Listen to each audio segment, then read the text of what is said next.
Pozdravljeni v tokratni oddaji Pogled nazaj.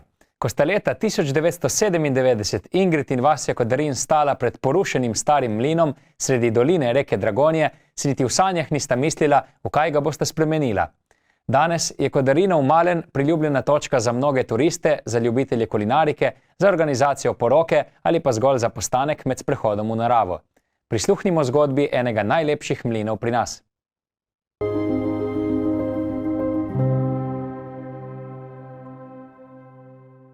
Vasja, dobrodošel v moji družbi. Poletje je začelo, kako je? Je pestro? Smo že na pol poletja. Ja. Danes bo govorila o Kodarinovem mlinu, vsem dobro poznan. Malno, tako, po domače Malno. Ja. Včasih je bilo na Dragonji kar 50 mlinov, še kakšen več. Kako pomembno je bilo mlinarstvo?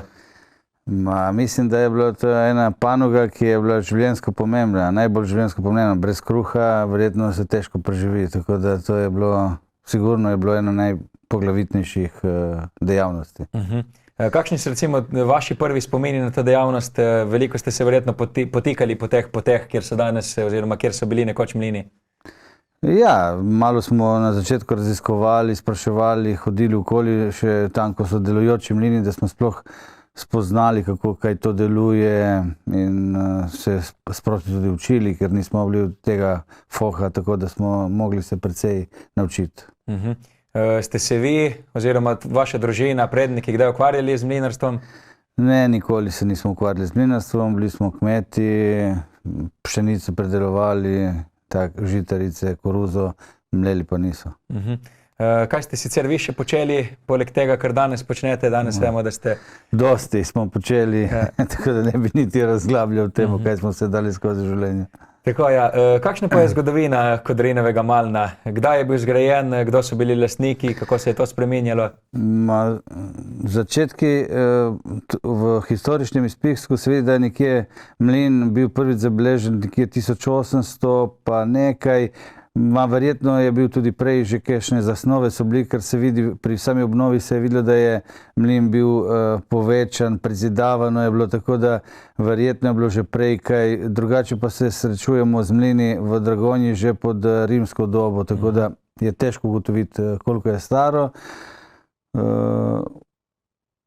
Ja, kaj ste me še vprašal? Ja, glede lastnikov, kako je bilo to? Kdo so bili prvi, ko se spreminjali? Se pravi, prvi zapiski so od družine Vigini, to je iz Dugega Brda, so bili kot neki proizvajalci, graditelji teh mlinov. Oni so zgradili, uredili papirje in potem so to prodajali. Tako da oni so ga zgradili v tej obliki, kot je zdaj. Pol so ga kupili družina Miklavčič z Koštabone, ki so imeli nadime Ratikljani, kjer so se priželjni v Koštabonu iz Rakitovca, zato so imeli nadime Ratikljani. In oni so ga imeli kar dolga leta, potem po vojni so emigrirali v tujino, tako da je bil mlin strani države odplačan in postal občinska last, in jaz sem ga potem odkupil od občine. Dokdaj pa je mlin deloval, dokdaj je mlel? Mislim, da je nekje mlel do 50. leta, ko so odprli na Pučah električni mlin, potem so te mlini na vodo izumrli. Kakšen je osebno vaš prvi spomin na Kodarinov Malen? Kaj, s svojim ženo nam se je porodila ta ideja, da bi nekaj oživeli spet v tej naši lepi Istri. In mamo sem vprašal, ki je doma iz Koštabone, domorodka, da če pozna, kje je kakšen mlin, da bi to nekaj spet zaživelo, in je rekla, da se spomni od mladih let, da je bil ta mlin v dolini Dragonje in da je bil dokaj lep, velik, ena pravljica, da je bila tam.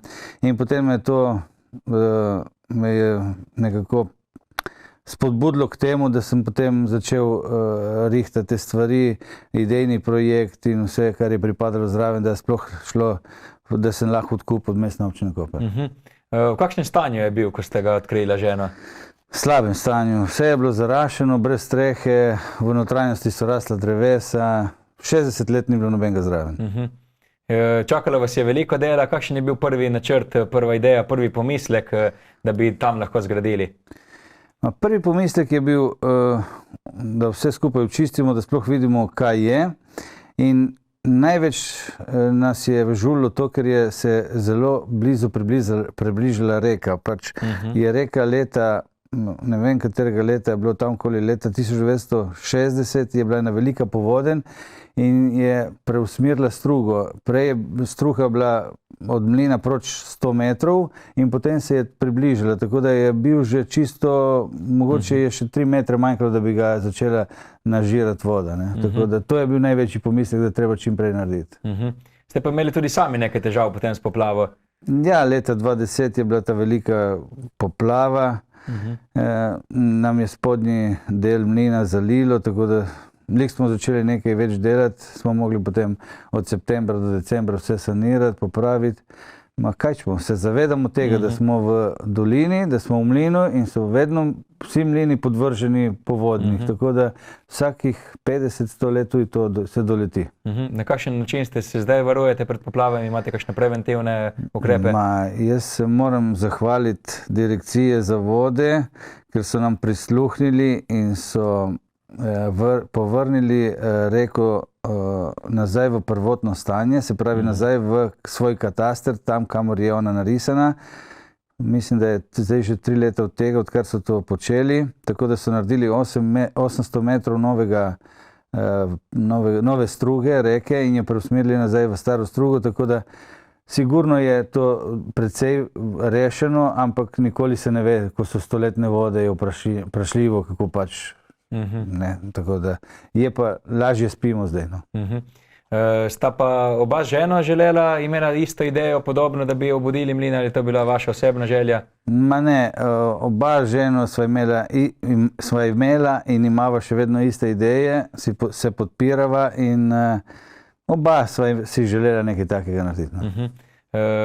Glavna panoga je gostinstvo, ste tudi že takrat na začetku v tej smeri razmišljali? Vedno smo razmišljali v tej smeri, da bi obudili mlin in na povezavi z eno gostinsko ponudbo. Zdaj pač smo se specializirali za te poročni turizem, praktično bi rekel človek.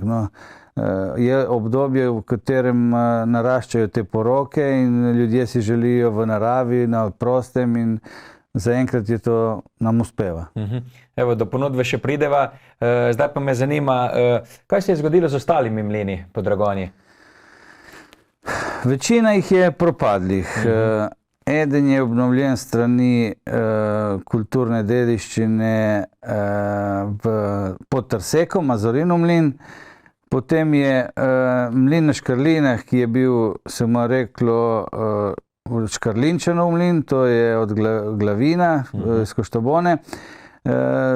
Je kupil en Nemc, ima kot vikend, drugi pa več ali manj propadajo, zapuščeni. Vas je odvedno veselilo to, da bi recimo obnavljali kakšne stvari, kot recimo ta mlin? Še kot majhen sem vedno zbiral te stare stvari, vedno tehnologija me je zanimala. Vedno sem bil tako bolj na zgodovino udarjen, tako da vedno sem zbiral te stare stvari, še zdaj imam doma, ko sem bil 10-12 let star, sem hodil po starih hišah, ki so bile precej zapuščene in sem iskal te stare stvari.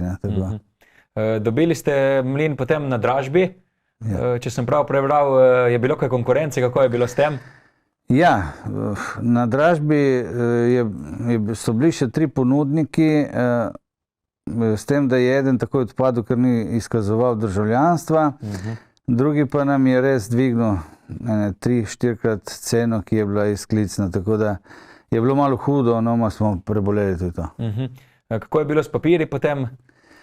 Ja, nažalost, da je naša Slovenija, jaz sem pričakoval, da mogoče bo to lažje kot vse drugo, ampak je bilo najtežje priti do vseh papirjev. Postopek je bil, koliko časa je vse skupaj trajalo? Mislim, da je trajalo kar nekaj let. Točno ne vem, da ne bom povedal nekaj, je kar nekaj let bilo. Kakšni so bili potem začetki obnavljanja? To ste vse sami... Najprej je bilo treba utrditi zide, to je bilo vse podrto, inicirati zide, menjati ves les, ostrešje, praktično skoraj kot da je bilo vse na novo zadelati. Ja. Kdaj ste potem vi odprli mlin za goste? Koliko časa je potem trajala vsa ta obnova? Vse od kar ste dobili papirje pa dokler ste Mi smo mislili, da bo to bolj hitro, ampak tako je. Takrat smo še dobili potem prvega, drugega otroka, je bilo treba doma nekaj razširiti, pa smo recimo 1 leto, 2 stagnirali, nismo v mlinu nič delali, smo doma delali in tako da to se je povleklo. Mislim, da je bila tam prva poroka, ne prva poroka, ampak prvo nekaj, ki smo imeli 2006, se mi zdi, da smo prvi začeli. Obnavljati pa smo začeli leta 98, se pravi, da je 8 let je trajalo, da smo nekaj začeli. No. Če pa pogledava mlin zdaj in takrat, so kakšne podobnosti? Ste ohranili to strukturo? Vemo, da imate kot staro istrsko hišo, zdaj izgleda, ne? Ja, praktično smo vse, kar je bilo, smo ohranili in še nekaj nadgradili, tako da nič nismo kaj dosti spremenjali. Tako je bilo včasih, edini, kar smo prezidali en delček kuhnje še od zadaj, no, drugo pa je praktično kot je bilo. Ste pa obudili tudi mlin? Ja, to nam je bila vedno želja, da obudimo mlin. Sicer je sin rekel, da kaj vlagamo toliko denarja v ta mlin, ker ne bo nikoli se izplačalo. Ma sem rekel, nekaj treba narediti tudi za dušo. In to, ko meljemo, mi je res dosti pomeni in mi je lepo, tako da je bilo vredno, da smo vložili ta denar, da je tudi mlin zagnat in da po zimi meljemo. Je bila to vedno želja? Vedno je bil. Od samega začetka je bil želja, da se bo zavrtelo kolo in da bomo mleli. Kakšen pa je postopek recimo tega mletja? To prvo je, moraš paziti, da imaš žito 100% ekološko in zato najrajši posejemo svoje žito in piro, da imamo svoje, da vemo, da ne je špricano, ker v teh mlinih potem melješ skupaj z olupkom in tam praktično poješ potem vse strupe, če je špricano. Tako da najbolj je važno, da imaš dober pridelek, ki boš dal v mlin. Potem je postopek takšen. Žito najprej imaš en tak strojček star spet, da prečistiš, spihaš proč prah, ker vedno ostane nekaj praha, ko se to žanje in tako. Potem vržeš v mlin, v mlinu pada skozi kamen stre žito, zrno in potem posesa v sito preseje in pride moka. Koliko časa traja ta postopek? Koliko ljudi recimo je potrebnih? Ni potreba, en je dovolj, samo časovno gre počasi, ker mlin na kamen gre počasi, to je tam 40 do 50 kil na uro zmelje. Se s tem še kdo ukvarja tukaj v Istri slovenski? Mogoče, da se še kdo kaj ukvarja na elektriko, na vodo, da bi vedel, ne. To moko potem vi prodajate tudi ali uporabljate samo? No ja, nekaj jo prodamo, tako pridejo k nam v mlin, vidijo, kako dela to, kupijo, drugo pa imam za svoj nuc, svojo rabo. Evo, ime je Kodarina v Malem, kot ste že prej omenili. Kako se je pa recimo ime spreminjalo tega mlina? Imate mogoče kakšne podatke skozi čas? Mislim, da prej je bil Ratikljanov mlin, to je po lastniku pač. Eni imajo po nadimenu, jaz sem dal po priimku, to je stvar vsakega posameznika. Evo, 2006 ste rekli, da ste prvič začeli z vašo ponudbo. Kakšna je bila na začetku? Na začetku, veste kako, začeli smo tako, ne, saj sem rekel, najprej smo bili zidarji, potem mizarji, potem ključavničarji in zdaj smo natakarji, kuharji. Praktično jaz pravim tako, človek vse v življenju lahko počne, če ga zanima in če ima voljo. Ni stvari, da se ne bo naučil in da ne bo dobro delal. Kakšno je bilo povpraševanje na začetku? So ljudje takoj zagrabili, kako se jim je zdela ta ideja mlina? Sami nismo hoteli, da je to nekaj pompoznega, da narediš neko reklamo na začetku, ker ne veš vsega, se učiš sproti. Tako da začeli smo počasi in to je šlo iz ust do ust in tudi danes se ne kaj dosti oglašujemo, pač kar drugi povejo in tako. Ste pa to vedno opravljali poleg poklica, ki ste ga opravljali čez teden, neverjetno? Ja, na začetku sem bil še zaposlen, zdaj pa že kar nekaj, že 7-8 let sem samo v mlinu zaposlen. Vaš mlin ima tudi izjemno lego, ste na samem Mir, to je tudi velika prednost verjetno pri gostinstvu. Ja, je na samem, ampak vseeno se trudimo, da ne bi bilo kaj preveč hrupnega. Vedno skrbimo, da je omejena glasba na naše območje. to se vedno borimo, ker smo tudi zagovorniki narave in če si v naravi, moraš določene stvari spoštovati. Kako je s strankami? Imate stalne stranke, kakšne imate, so to tujci? Kako je? Predvsem so Slovenci, naši domačini, celinci. Je pa res, da pred korono se je začelo nekaj s tujci delati in je potem po koroni to izumrlo in letos ugotavljamo spet, da prihajajo tujci. Kako je bilo tisto obdobje med korono? Veliko gostincev je takrat zapiralo lokale, kako je bilo z vami? Korona nas ni dosti prizadela, ker nimamo nobene najemnine, nič, zaposlen sem samo jaz in hči, tako da nas ni to dosti prizadeli, smo pa ogromno dela postorili, ker nismo se ukvarjali s turizmom in z kuharijo, smo pa delali druge stvari, tako da med korono so nastale še 2 glamping hiški. Evo, torej ste še plus naredili, ne? Ja. Če primerjava gostinstvo nekoč danes, zdaj v tem vašem obdobju 20 let, kakšne so največje razlike? Recimo pri stroških, pri cenah, zakonodaja, omejitve, kako je s tem? Vedno več je tega, vedno več zahtevajo inšpektorji, vedno manj je delovne sile, noben noče več delati. Ne vem, kam pelje vse to, ker je stvar, jaz vidim tle en velik problem. Kuharjev ne bo več naših ljudi, se pravi, bo treba jih uvažati iz tujine in oni kuhar, ki pride iz Bangladeša ali pa iz Indije, ne bo nikoli znal skuhati eno mineštro, kot je vedela moja mama ali pa moja žena ali pa moja nona. Tako da s tem, ko prihajajo drugi, nam tudi vsiljujejo drugo vrst hrane in naša hrana se bo ne zgubila, ampak spremenila. Kakšno hrano vi ponujete?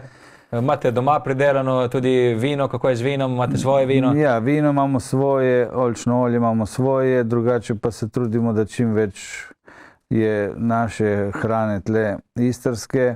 Naša kuhinja je istrsko-mediteranska, italijanska kuhinja in mislim, da ljudje zelo rad posegajo po tej hrani. Kaj imajo recimo najraje od pijače, od hrane, s čim jih prepričate? Najrajši vidim zdaj, ki pripravljamo na ta lavandin čaj, imamo posajeno lavando in samo ta eterična olja in to je bilo nesmiselno in smo potem, Ingrid, žena je preštudirala, da se bi dalo narediti en dober čaj in to zelo radi pijejo. Imate tudi svoje njive, pridelujete izdelke? Ja, imamo svoje njive, nekaj malo predelamo od teh pomidor, paradajzov, žito, piro, nekaj koruze, vsakega pomalo. Kako se pa okusi strank spreminjajo iz leta? Kaj se je recimo včasih več pilo? Imate kakšne posebne? Pije se zdaj predvsem belo vino in mladi pijejo kakšne gin tonike, aperol šprice, na te stvari grejo. Opažam pa tudi pri hrani, recimo, da ljudje vedno več se prehranjujejo po menzah in v gostilnah, tako da sploh občasno vidim, da nimajo občutka več, kaj je dobro, kaj je slabo. Kako pa je z glasbo recimo? Tudi to imate tudi neke omejitve, kaj se sme, kaj se ne sme? Tako, ja, jaz pravim, zdaj te mladi poslušajo, ne vem, ali na žalost ali kako, ta Balkan turbo folk, meni osebno mi ne paše v naš okoliš in sem rekel, da dokler bom jaz lastnik in delal s tem, tega pri nas se ne bo predvajalo. Predvajala se bo italijanska, slovenska glasba, angleška, ampak ta glasba pride potem do sporov, do agresije, ne vem, ni primerna za naš okoliš. Jaz pravim, me vprašajo, zakaj ne dovolimo to predvajati, sem rekel, da jočijo drevesa. Se potem odločijo drugače ali potem zmanjka interes z njihove strani? Ali ni to glavna tema? Pridejo ljudje pač, ki ne poslušajo to. Tako, ja. Kako se pa recimo stranke, ljudje z generacijami spreminjamo? Tudi opažate kakšne posebne razlike? Jaz opažam predvsem samo to, recimo, pridejo italijanski gosti, oni so taki srčni, za vsako stvar ti se zahvalijo, so nezahtevni. Dočim naši ljudje, Slovenci, pa samo gledajo, kje bi naredil mogoče kakšno napako, kje je nekaj dobrega, nestrpni, noben ti se ne zahvali, ko deliš, se ti ne odmaknejo. Ne vem, zakaj prihaja do tega. So to bolj problem mladi ali so tudi starejši? Vsake sort. Imate pa v vaši ponudbi tudi poroke, veliko porok organizirate. Kdaj je največja gužva? Imate samo poleti to, kako je? Predvsem zdaj so poroke tako, nekje od začetka maja pa do konca septembra se vrstijo te poroke, potem pa ni več. Včasih so se poročali februarja za pust, zdaj pa je od maja do septembra. Kdaj ste začeli s porokami? Kdaj ste uvideli, da bi lahko to počeli? Mislim, da smo prvo poroko imeli 2006 in potem je šlo počasi naprej. Koliko ljudi sprejmete? Do 90. Imate pa tudi možnost postavitve šotora, ne? Ja. Poroke, kdo prihaja največ tukaj na obalo k vam se poročati? So to Slovenci, so to kakšni tujci? V slovensko Istro prihajajo predvsem iz celine, se pravi Ljubljana, Maribor in ta naš okoliš. Drugače pa dosti je zdaj že tujcev, ki so začeli prihajati na poroke. Za vikende imate tudi možnost kakšnih kosil, kako je s tem? Ja, imamo nedeljska kosila po naročilu. Predlani sva bila žena v Toskani in smo videli, da je to zelo dobro se prijelo dol in imamo kosila, mi določimo menu, objavimo na Facebooku in potem pač ljudje se prijavijo, točno vejo, kaj bojo jedli, kdaj pridejo in to je dobro, super. Sicer pa vi delujete večinoma poleti, kako je po zimi?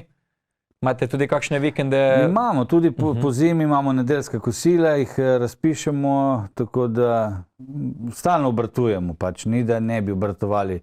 Poleti je več povpraševanja, se več dela, po zimi pač kar je delamo. Vi osebno, koliko ste tedensko, dnevno tam? Jaz sem vedno tam. Vedno je kaj za delati, je za kositi, je za urejati okolico, vedno je kaj dela, ne zmanjka. Včasih ste zraven še delali, zdaj ne več. Ste vedno imeli dovolj moči, dovolj volje, da to laufa naprej? Vedno, ker sem bil tudi mlajši. Ko si mlajši, imaš več energije, več moči, zdaj z leti se staramo in potem je bilo treba nekaj dati na stran, da drugo še vedno utegnemo postoriti. Kako pa je z zaposlenimi? Kdo dela zdaj v mlinu? Veliko iz družinskih članov, ne? Ja, zdaj smo zaposlili hči, tako da je hči in jaz sva zaposlena, žena in mama in tašča pomagajo. Kako si razporedite delo? Kakšna je dolžnost koga? Jaz pravim tako, vsak ve, kaj mora delati in tako smo si razporedili, da žena in mama in tašča so v kuhinji, jaz in hči so pa okoli po strežbi in tako. Ste imeli kdaj težave z iskanjem natakarjev oziroma kuharjev in drugih zaposlenih? Ne, ker delamo več, imam vse v svoji režiji, tako da nismo. Hči dela, kdo je navdušil, tudi vidva z Ingrid? Hči je probala iti tudi drugam delati, smo rekli, naj proba, da vidi, kako je in zdaj se vrna domov in je zelo zadovoljna, je zelo pridna, jo moram pohvaliti. Se ni zabad, da bi Kodarinov Malen ne bi ostal v družinski lasti, ne? Ne, mislim, da to ne, ampak bomo videli s časom, kako bojo potekale stvari. Imate pa tudi glamping, to ste začeli po covidu. Koliko imate tukaj kapacitet, kako je s tem? Imamo 2 hiški po 4 nočitve in je veliko povpraševanje, predvsem Nizozemci, Belgijci in Nemci nam napolnijo sezono. Se vračajo iste stranke? Se vračajo iste stranke, to so stranke, ki živijo v milijonskih mestih in želijo priti nekam, da odklopijo in da so samo, da čujejo ptičke, mir in tako. Kdo skrbi za to? Ste tudi vi tam glavni ali prepuščate to ženskemu kadru? Vse sami. Žene počistijo, jaz pa vzdržujem. Kakšen mora biti dober gostinec? Kaj ste ugotovili skozi leta? To je relativno. Vedno moraš reči vsem ja, čeprav je to težko. Težki časi prihajajo tudi za gostince. Se spreminja. Včasih je bil gostinec več vreden, danes mislijo, da lahko si vse privoščijo, vse zahtevajo. Kaj vam najlepše pri vašem delu? Najlepše mi je mlet. Kaj še radi počnete poleg tega? Ali ste cel čas vpeti v nekako povezavo z mlinom? Nimam kaj časa. Zdaj po dolgem času sem se lotil igranja harmonike. To me je vedno veselilo in zdaj pod stara leta sem se odločil, zdaj je drugo leto, odkar hodim na inštrukcije za harmoniko. Super. Zaigrate kdaj tudi gostom? Ne, še ima bom. Ne še. Dobro, imate kar pestro, kakšni so še vaši načrti za prihodnost? Za prihodnost bi si želeli postaviti še kakšno hiško tam, da bi vse skupaj nekje 3-5 hišk imeli, tako da to nam je še perspektiva. No. Vasja, najlepša hvala za vaš čas, da ste se vzeli čas, da ste prišli sem, povedali zgodbo o Kodarinovemu Malnu in srečno dalje. Ne? Hvala vam.